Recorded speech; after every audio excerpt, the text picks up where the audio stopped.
Monde, bienvenue à cette 4e journée de notre neuvaine à l'Esprit Saint.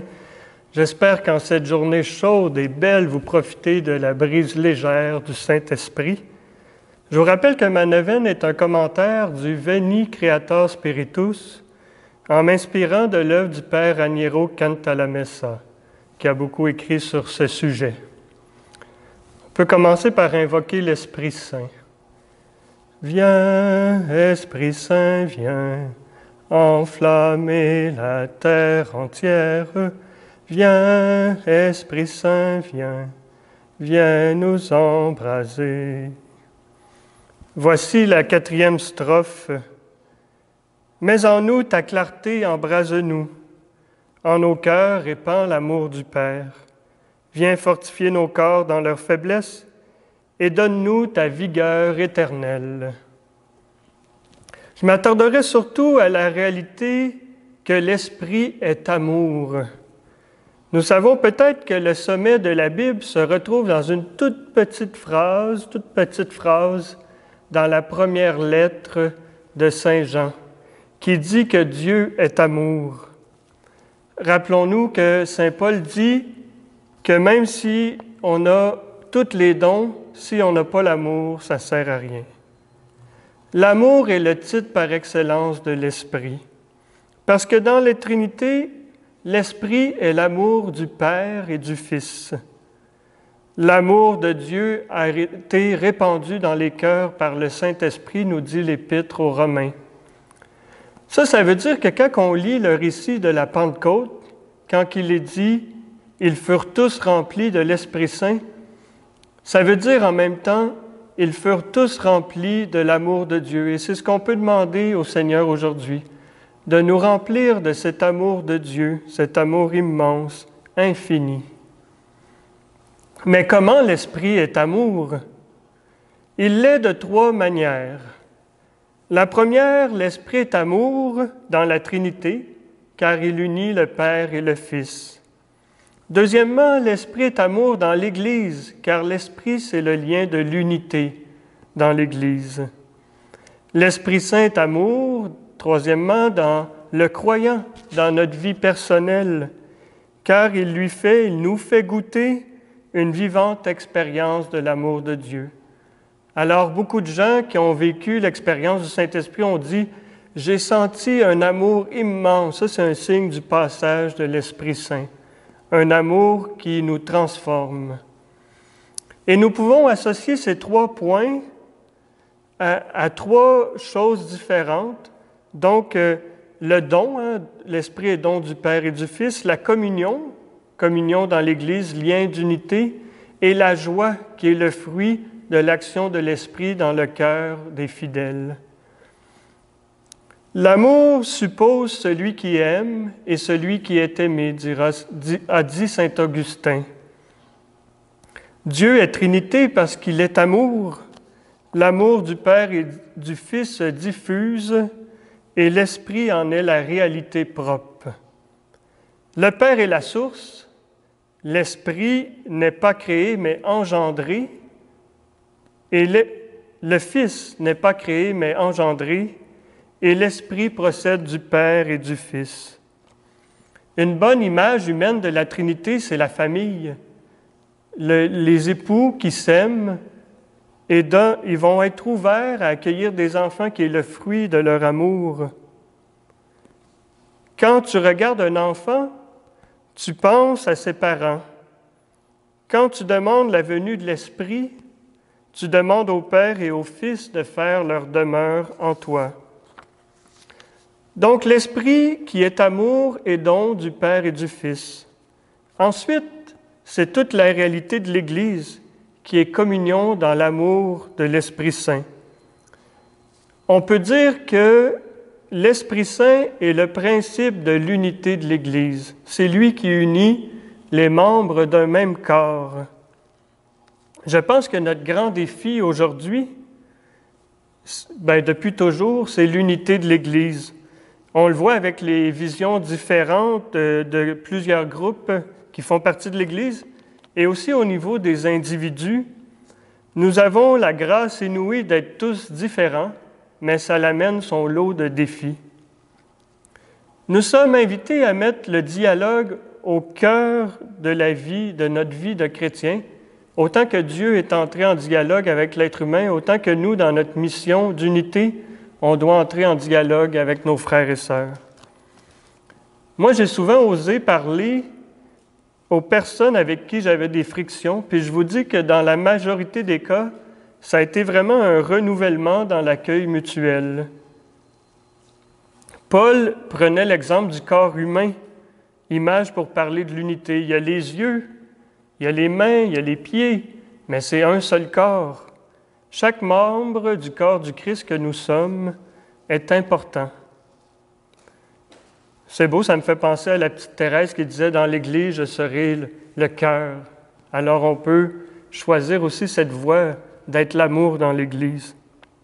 Ce qui est beau dans tout ça, c'est que les dons et charismes des uns appartiennent à l'ensemble, appartiennent à tous.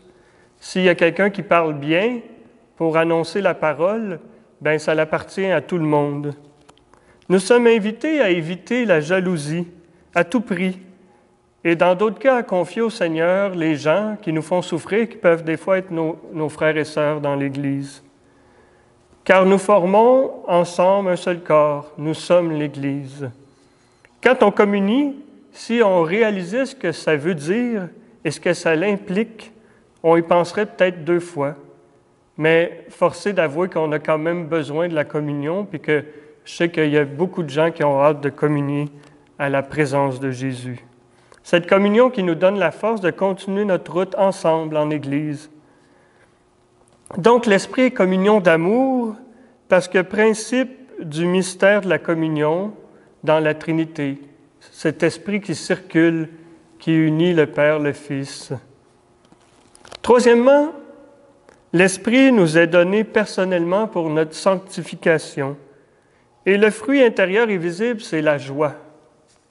Vous voulez rester jeune, avoir la vigueur pour toujours, eh bien, demandez l'élixir de jeunesse qui est l'Esprit Saint. Nous disons dans l'hymne, « Donne-nous ta vigueur éternelle ». L'Esprit donne la joie en tout temps, à toute époque et dans toute situation. Pour expliquer ça, j'utiliserai l'exemple des saints et des saintes.